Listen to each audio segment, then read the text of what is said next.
आज हम टेरिडोफाइट्स के अंदर सिलेजिनेला का चैप्टर स्टार्ट करेंगे। सिलेजिनेला लाइकोफाइटा डिवीजन की क्लास लाइकोप्सिडा के ऑर्डर सिलेजिनेल्स के कुल या फैमिली सिलेजिनेलेसी का एक ही जीवित वंश है। इस ऑर्डर में जो प्लांट्स हैं वो they are aerial, microphyllous and ligule is present, that is ligulate. Roots have rhizophore found worldwide. Plants जो होते हैं वो शाखियाँ लघुपर्णी और इनमें लिग्यूल या पर्णजीविका पाई जाती है। Some species are xerophytic, example Selaginella lepidophylla, Selaginella rupestris, और कुछ एपिफिटिक स्पीसीज होती हैं जैसे सिलेजिनेला ऑरिगेना। कॉमनली इन सिलेजिनेला को स्पाइक मॉस या क्लब मॉस कहा जाता है। सिलेजिनेला के जो प्लांट्स होते हैं यूजुअली इनमें जो जड़ें हैं उनमें कुछ विशेष संरचनाएं जिन्हें मूलधर या राइजोफोर कहा जाता है। ये जो सिलेजिनेला है इसमें बीजाणु विषम प्रकार के होते हैं। लघु व गुरु बीजाणु पर्ण कोन के रूप में संघनित पाए जाते हैं। पुमणु या एंथेरोजॉइड्स जो होते हैं वो बाइफ्लैजिलेटेड होते हैं।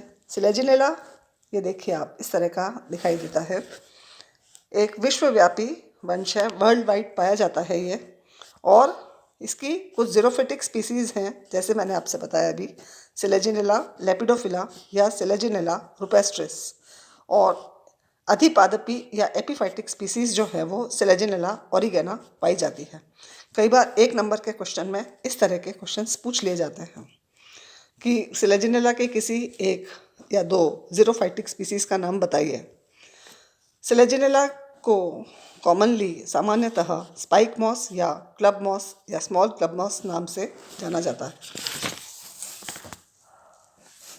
भारत इंडिया के अंदर पाई जाने वाली कुछ कॉमन स्पीसीज़ जो है वो हैं सिलेजिनेला रेपेंडा, सिलेजिनेला क्राइसोकाउलस, सिलेजिनेला मोनोस्पोरा इत्यादि। इनमें से राजस्थान के अंदर सिलेजिनेला रेपेंडा जो है वो पाई जाती है और सिलेजिनेला राजस्थानेंसिस। स्पोरोफिटिक जनरेशन के अंदर आप देखिए मॉर्फोलॉजिकल, इसमें आप देखिए कि प्लांट बॉडी जो होती है, मुख्य पादप शरीर हम सभी जानते हैं। टेरिडोफाइट्स के अंदर बीजाणुद्भिद या स्पोरोफाइट होता है जिसमें जड़, तने और पत्ते पर्ण में विभेदन पाया जाता है। सिलेजिनेला की जातियों को पादप संरचना के आधार पर निम्न दो उपवंशों में वर्गीकृत किया गया है। On the basis of structure of plant body, Selaginella is classified into two following subgenera. एक होता है होम्योफिलम। Plant body is erect, dichotomously branched. Leaves are isophilous and spirally arranged. Example: Selaginella pygmea और Selaginella rupestris. होमोफिलम के अंदर जातियाँ जो होती हैं उनमें पादप शरीर जो है वो उधर या इरेक्ट, द्विभाजी शाखित, डाइकोटोमसली ब्रांच्ड होता है, और इनके अंदर जो पर्ण होते हैं वो समपर्णी और सर्पिल क्रम में विन्यासित रहते हैं। एग्जाम्पल इसका है सिलेजिनेला पिग्मिया। दूसरा होता है heterophyllum. Stem is prostrate, dorsiventral and irregular, branched leaves are of two types and are arranged in 4 rows. Heterophyllous, example lepidophylla और सिलेजिनेला क्रूसियाना। हेट्रोफिलम वंश में अधिकांश जो जातियाँ होती हैं उनमें प्राय तना जो होता है वो शयान यानी प्रोस्ट्रेट, पृष्ठाधार और अनियमित रूप से शाखित पाया जाता है। पर्ण जो होते हैं वो 2 प्रकार के होते हैं और यह पर्ण 4 पंक्तियों में अरेंज्ड रहते हैं। स्टेम का जो अभ्यक्ष या वेंट्रल सरफेस होता है उसमें उपस्थित 2 पंक्तियों की जो पत्तियां होती हैं वो बड़ी होती हैं, और जो डॉर्सल सरफेस या अपाक्ष सतह जो होती है उसमें जो पर्ण अपेक्षाकृत व्यवस्थित रहते हैं वो अपेक्षाकृत या कंपैरेटिवली छोटे होते हैं।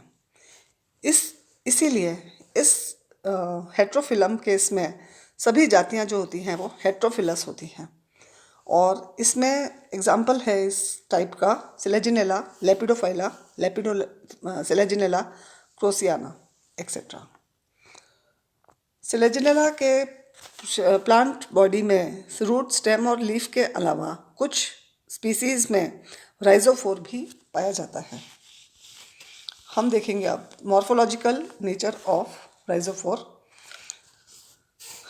Some botanists consider it as root, while others as stem, and according to some, neither it is root nor shoot, but it is organ sui generis. राइजोफोर की संरचना बहुत ही असाधारण होती है। इसके कारण इसके मॉर्फोलॉजिकल नेचर पर बहुत समय तक विवाद चलता रहा। कुछ बॉटनिस्ट इसे जड़ मानते हैं, कुछ इसे तना मानते हैं, और तीसरे मत के अनुसार राइजोफोर ना तो जड़ है ना ही तना है, यह एक ऑर्गन सुई जेनेरिस है। इसको यहाँ डिस्क्राइब किया गया है। पहला है point, rhizophore is a root. This was proposed by Van Tieghem in 1902, Harvey, Gibson, etc. According to them, rhizophore is a root because it is positively geotropic, it has no leaves, still is monoarch and exarch. According to Webster and Steves, 1967, rhizophore is a root because in the minute the transport of oxygen takes place like roots. Rhizophore is a root, इस मत को दिया था von टिघम ने 1902 में, Gipson ने और बहुत सारे साइंटिस्ट ने जैसे वॉलकोक, ससेक्स, अपहोप इत्यादि ने। इन्होंने कहा कि राइजोफोर एक रूट है क्योंकि जैसे कि रूट्स पॉजिटिवली जियोट्रॉपिक होती हैं, धनात्मक गुरुत्वानुवर्ती नीचे की तरफ ग्रो करती हैं, ऐसे ही राइजोफोर भी पॉजिटिवली जियोट्रॉपिक है। जड़ की तरह से ही इनमें पर्ण नहीं पाए जाते हैं। और राइजोफोर जो होता है, जैसे कि जड़ के अंदर जो स्टील होती है या जो रंभ होता है वो मोनोआर्क और एक्सार्क होता है, एक रंभी और बाह्य आदि दारुक, वैसे ही राइजोफोर में भी जो रंभ है वो मोनोआर्क और एक्सार्क कंडीशन में पाई जाती है। इसी तरह से ये कहा गया कि राइजोफोर के अंदर भी ऑक्सीजन का ट्रांसपोर्ट पाया जाता है, जो कि जड़ में भी देखा जाता है। इसके बाद में नेक्स्ट व्यू आया कि rhizophore is a stem. According to Bruchmann, Worsdell, rhizophore is like a stem because its origin is exogenous like the branches of stem. It has no root cap and root hairs. It develops from angle meristem, which according to Kasich is embryonic shoot. Thereby, rhizophore is a shoot. इन्होंने ये बताया, बुचमैन, वॉटसेल, कैसिक etcetera ने, कि राइजोफोर एक तने के समान structure होता है क्योंकि इसका जो ओरिजिन है, उद्भव जो होता है इसका, वो बाहिर्जात होता है, एक्सोजिनस होता है।